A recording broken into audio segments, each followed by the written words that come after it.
Welcome to the Get Real Podcast, your high-octane boost of in the trenches, tell it like it is reality therapy for personal, business, and real estate investing success. With your hosts, powerpreneurs, Angela Thomas and Ron Phillips. It's time to get real. Hey everybody, welcome back to the Get Real Podcast. I'm Ron Phillips here with Heather Marchant. Hello. Hey, welcome. Man, this is work to do. So on this program, we talk about real estate, we talk about business, we talk about life and kind of how they all merge. And boy, today, we're going to talk about all three. We may piss some people off, but I think the majority of the folks, I hope this is eye-opening to everybody on here, because a lot of you listening own real estate or want to own real estate or own businesses.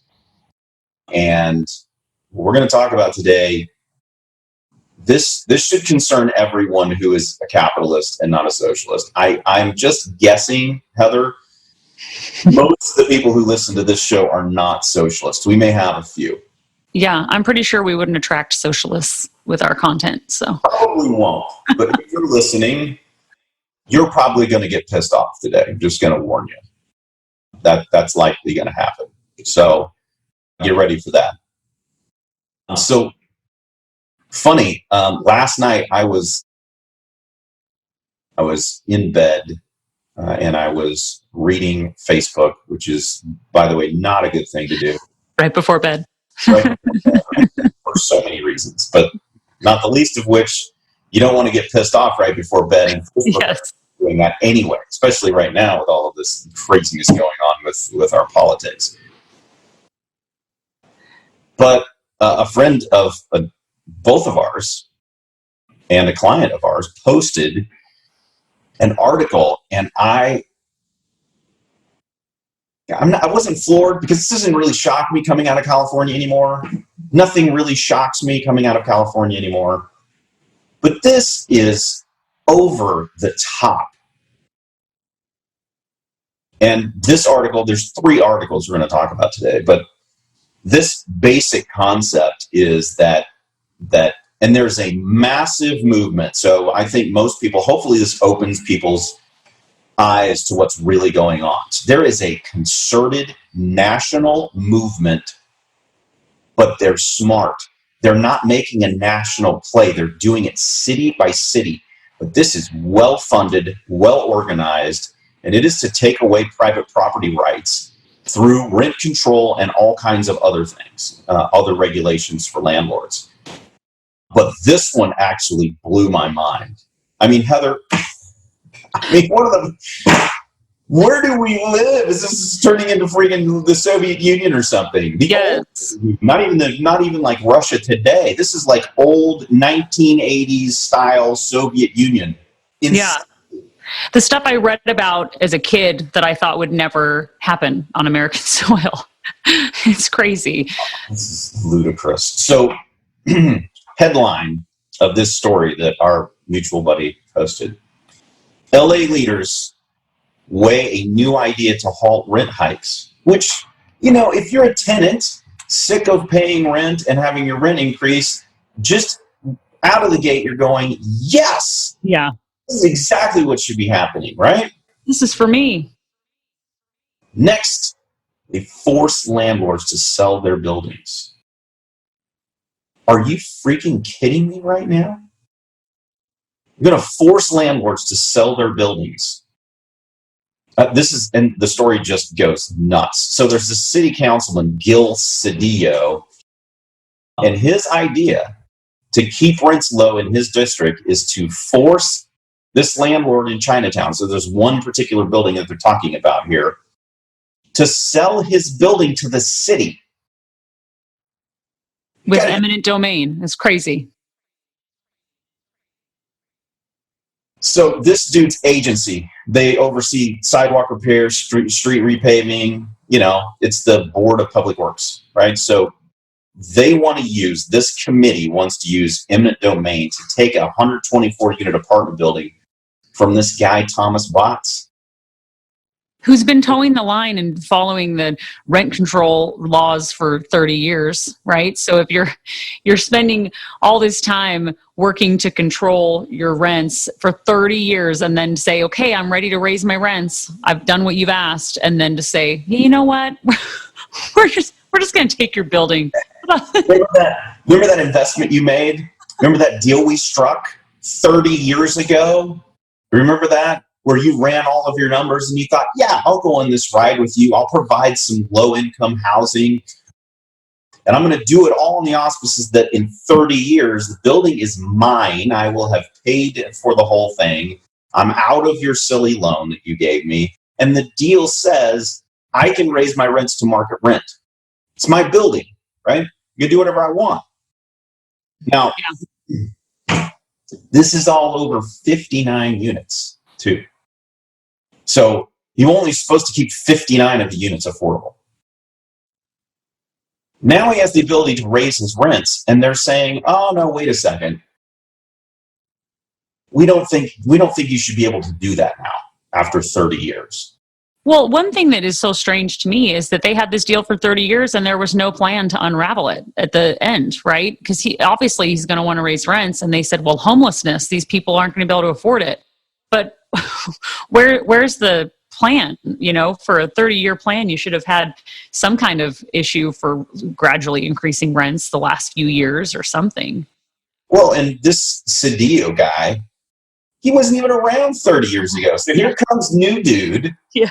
Right? He's like, I'm elected. Now I'm on this committee now. I'm just gonna change the rules on this guy. I mean, and this is so un-American, I can't even tell you. We have one of the main things of being an American and being free is to own your property. Yep. Property rights. And the government should not be able to take your property because they think they know what to do better with it than you do. Mind blown. I can't even believe that wasn't laughed out of the meeting. Well, in California, yeah. Listen, you people who are listening in California, I seriously do not understand how you keep electing these people. Yeah. This is insane to me. Now, I didn't tell Heather I was going to talk about this, but I just saw this the other day. Grant Cardone did an interview on a news channel. I can't remember which news channel. I saw it, yeah. And I posted it on Facebook, and he moved away from California. He loves California. He's lived there for years and years. But they kept raising the taxes. Yeah. And so finally he was like, look, that's enough. I mean, the sunshine and the weather is only worth so much. So he moves to Florida where they have zero state income tax. At the time he had like 12 employees or something at the time. He was having a hard time growing his business because he's getting the crap taxed out of him the whole time. And he moves down to Florida, and now he has 150 employees. He's grown massively. Yeah. And he attributes it to the fact that he can use the money that he was giving to the government to expand his enterprise. And what does that do? Creates jobs. Yes. I mean, it's not rocket science too. And he said, I mean, I might as well offer more jobs to people and grow an economy in that aspect than just be robbed in taxes year after year. So here's the next one, right? Here's the next one. So right after that, which is a good segue into this article about New York City. I mean, this thing starts off by saying, by every measure, 2019 was terrible for those in the business of owning and selling multifamily properties. Now, everywhere else, like multifamily is booming. So while everyone else is booming, to have your city suck during 2019, that should tell everyone something. Yeah. The dollar value of purchases across all boroughs fell 40%, 40% in 1 year. That's crazy. It's astronomical. Yeah. So why? Here it is. Apartments fell out of favor for investors last year as they digested New York's new rent law, which governs about 1 million apartments in the city. The overhaul took direct aim at landlords' income by making it almost impossible to raise rents, remove units from state regulation, or even recoup the cost of capital improvements. So ridiculous. No. You Yeah, gotta the ask cities. yourself why. Heather, why would a city, why would New York City do this? I mean, if you were them, what would you tell everyone else the reason you are doing this is? To help people be able to afford housing, because you need to be able to have affordable housing to grow an economy, right? So people can move and live in your city and afford to live there. I mean, but obviously they don't think through the long-term impact, because if you can't afford to have capital improvements on your property, you're going to end up having a rundown apartment building that's an eyesore, and your whole city is going to start deteriorating like you see in movies, for crying out loud, or the Soviet Union. So let's just define capital improvements for a second. Okay, maybe somebody listening who doesn't own apartments and they don't do their taxes this way and they don't know what a capital improvement is. Capital improvement is you have a building and it ages, right? Buildings age. Like if you bought some of these buildings in New York City are really old. Yeah. And there's just things that need to be updated and improved to keep your building from falling apart, literally falling apart, crumbling, right? Mm-hmm. When you spend that money, it's a capital expenditures, where it says here that they to recoup the costs of capital improvements. That means on my taxes, when I spend money to improve my building, I can't expense it. I can't recoup the money that I'm putting into the property to make it better for the people who these morons are saying they're trying to help. Yeah. You're welcome. You can live with cheaper rent, but in a building that's going to start crumbling. So here's the other problem, right? In capitalistic society, everywhere, but especially when capitalism is involved, it is a supply and a demand thing. If you have no supply or low supply, what happens to the prices, people? They go up. Yeah. If you have more supply, then the prices naturally decline. So let's run through the logic real quick. What we've done here by enacting these laws is make apartment buildings fall out of favor for investors. Guess who buys apartment buildings, people? Investors buy apartment buildings. Unless you're in California, in which case the government is now forcibly buying apartment buildings. And I can see now in New York, they're going to go, oh, that's a really good idea. Maybe we'll just start forcibly buying these things, and then we'll run them as well as we run the DMV, and the people will have worse housing than they have now. Yeah. I think we should have a blood pressure cuff on you, Ron, just for this conversation. This kind of stuff is so insane.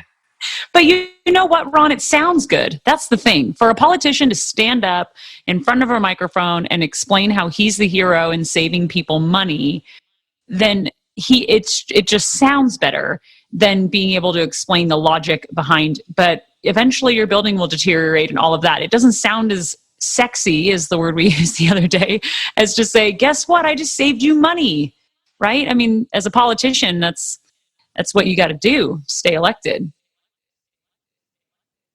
I don't know. Maybe I'm old-fashioned, but I think the way you stay elected is to tell people the truth. Yeah. Truth is that if you do something dumb like this, it hurts the very people that you claim you care about helping. That's in reality what happens. Because let's go through this for just a second. I own an apartment building in New York City, and they've just handcuffed me now. I can't change the pricing, which means I can't sell my building. Buildings went down 40%. I'm not going to sell now, right? I can't increase the value of my building by raising rents or making improvements to the property. So my people are going to live in the squalor because I can't expense any of the repairs. So I'm not going to make them as an investor. It makes 0 sense financially to do that, right? It makes no sense for outside money to come in and buy dilapidated buildings and fix them up now either, because I can't raise the rents. It completely demolishes the investor market for this type of real estate investment. And so when the money goes away, it's just like Grant Cardone's money going away to Florida. Mm-hmm. That tax revenue that the state of California was getting now moved. It's gone. And that's exactly what happens to the money that would be invested or injected into New York City when you do dumb things like this. Yeah. All for the sake of power and getting elected, which you are absolutely right about, Heather. Yeah. It's really unnerving that it can continue and is going to continue, right? I think constituents aren't educated in the long-term effects of it.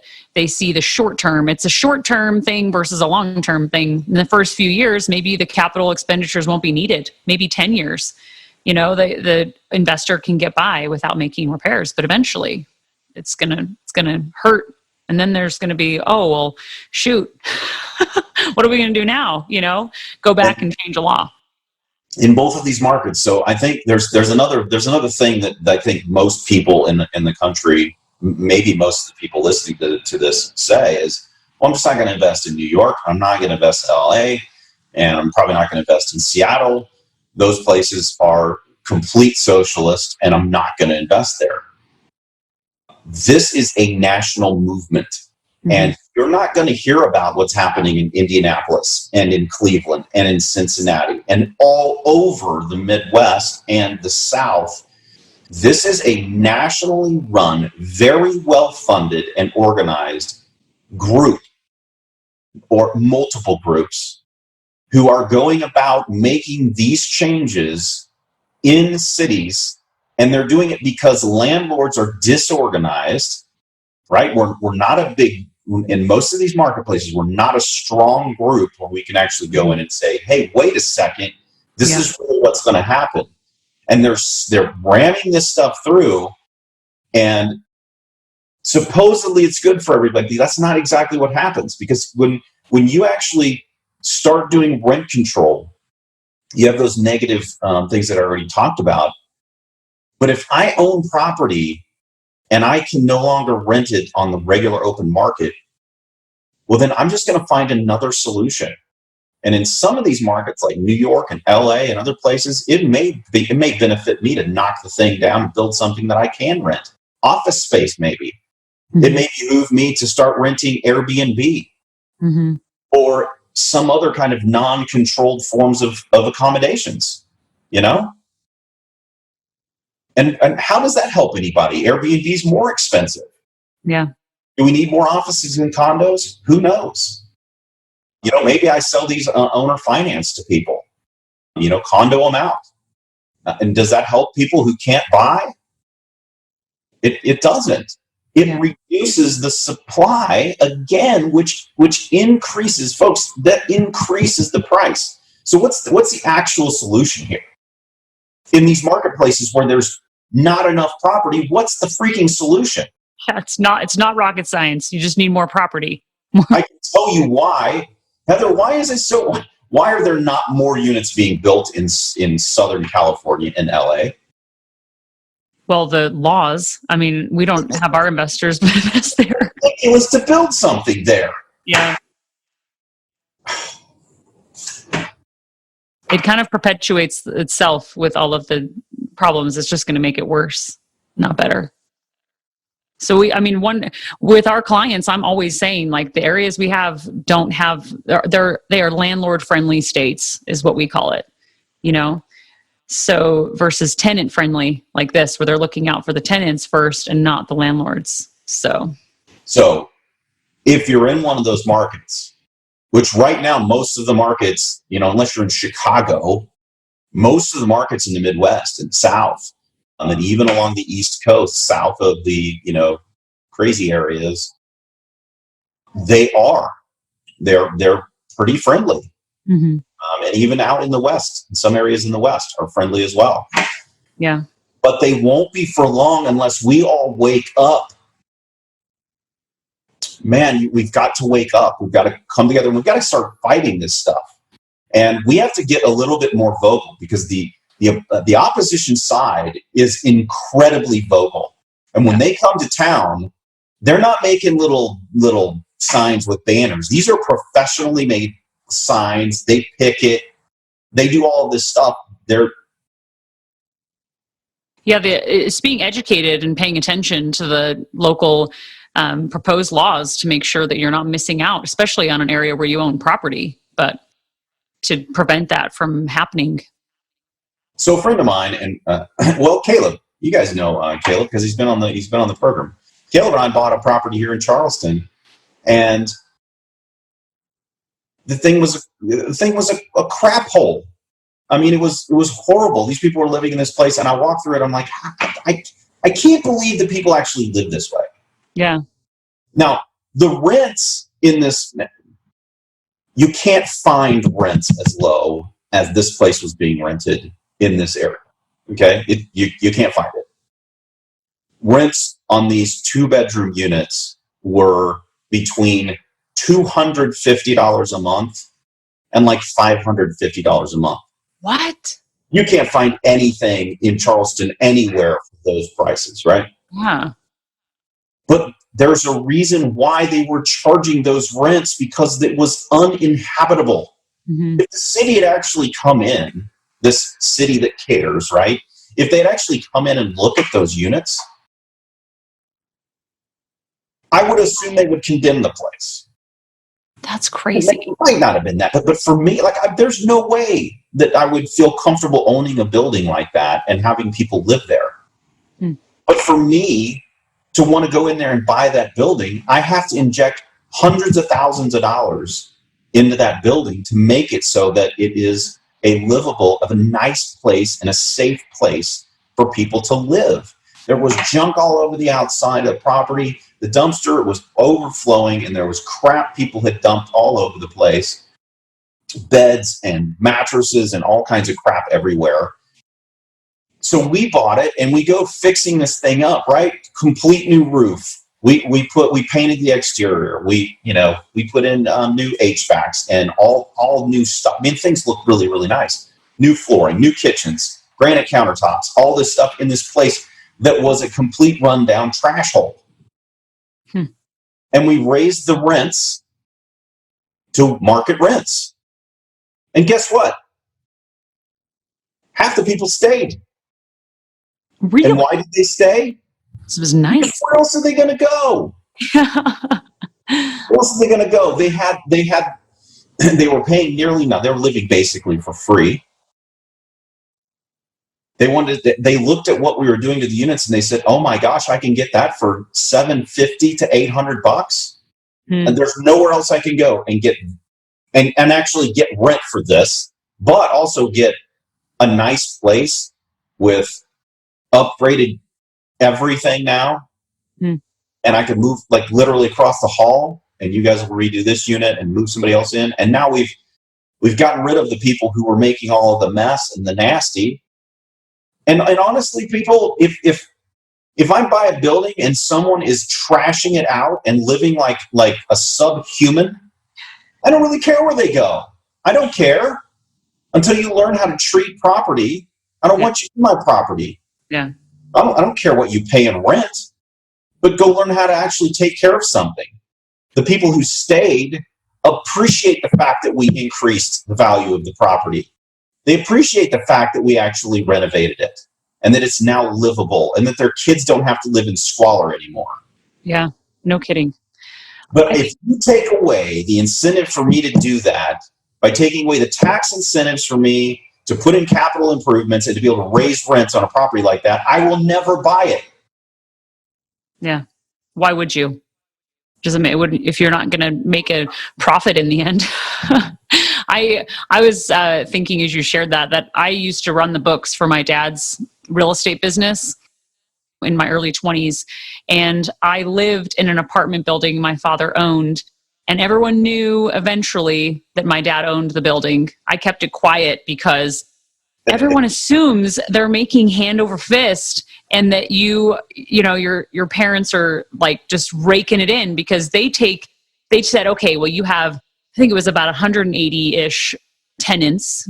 It was a college town, so they were renting to college girls, and you have, each of them paying, I don't remember what the rent was, $750 or something per tenant. And they added up that money and assumed, yeah, I mean, that's how much money they're making. I'm like, you have no idea. I do my dad's books. You know what I mean? The amount of expense in owning a property. So I think at the root of this too is also the idea and notion that investors are just killing it and that you can just reduce their income and it's no problem, and that they'll be just fine because they're ultra wealthy or well off. And so I remember seeing that and seeing the disconnect and not being able to really explain it as, the owner's daughter. But it's a problem. They only see the income. They don't have any idea what the expenses are. No. And they don't understand what kind of a capital injection it takes to actually make it. So, okay, I wasn't given the property by somebody. Mm-hmm. I wasn't given the money to inject in the property by somebody, right? That's actually, I did my day job and I saved my money up and I went and put it into a property to make it better for other people. And now, there's an education process, I guess, that needs to occur. And that's why I'm telling people we need to actually voice. We're usually quiet. Mm-hmm. It's the loud, angry people out there, the eat the rich crowd that are following Bernie Sanders and all of his lunacy, that we've got to get at least loud enough that people can hear the other side. We don't have to be angry like them, but we do have to say, look, this is not this is actually the opposite of what's being purported here. It doesn't work that way. And it's really unfortunate that so many people are being blinded by this and blindsided by it because they just are disconnected. Yeah. But we as landlords or potential landlords, friends of people who are landlords, whoever you are out there, business owners, just because it's not happening to your business right now doesn't mean it's not going to happen to your business. Because this whole movement, this is just one little piece of it. Mm-hmm. It affects all business owners, and not just Coca-Cola, but all of us, little guys, right? And I think it's really important, as Grant Cardone did the other day, to educate the public about what really happens when you allow business owners, including landlords, to keep more of their money. Mm-hmm. Yeah, we keep some of it for ourselves, but we invest a ton of it into human capital and capital expenditures, which creates more jobs, which creates better places for people to live and everything else. Yeah. And if you can't tell, Heather, I do get a little bit passionate about this. I love it. Well, I think a lot of it is just people misinformed or not paying attention, just doing their thing. I don't really like watching the news anymore. So paying attention to the news, the pertinent news, I guess, of what affects your business. Yeah. I mean, it's hard to listen to the news and not be, when you're a positive person, and not be drugged down to that level. Mm-hmm. But we need to pay attention a little bit. Yep. Just a little bit. Enough that we can try to educate people about how things really, really operate, because there's a big disinformation campaign, and unfortunately it's working really well. So we've got to get over it a little bit and start moving in this direction ourselves. So with that, it's probably enough ranting for today, Heather. You're right. I probably should, go put the blood pressure cap on. Well, we'll just thank John for posting the article, and I'll just make sure I share it and help to bring awareness to the issue rather than just. Yeah, thanks, John, for keeping me up last night. That was really great. All right, everybody. So if you enjoyed the episode, give us a thumbs up. If you didn't, just move along. Negative comments or anything like that. But go ahead if you want to. Make sure you subscribe. Make sure you share us with your friends. Don't keep us a secret. You can find us at getrealestatesuccess.com. You can find our main company at rpcinvest.com. That's RP Capital, where we help people invest like this. And obviously, we watch out for you as well. So anyway, until next time. Thanks. See you later. This has been the Get Real Podcast. To subscribe and for more information, including a list of all episodes, go to getrealestatesuccess.com.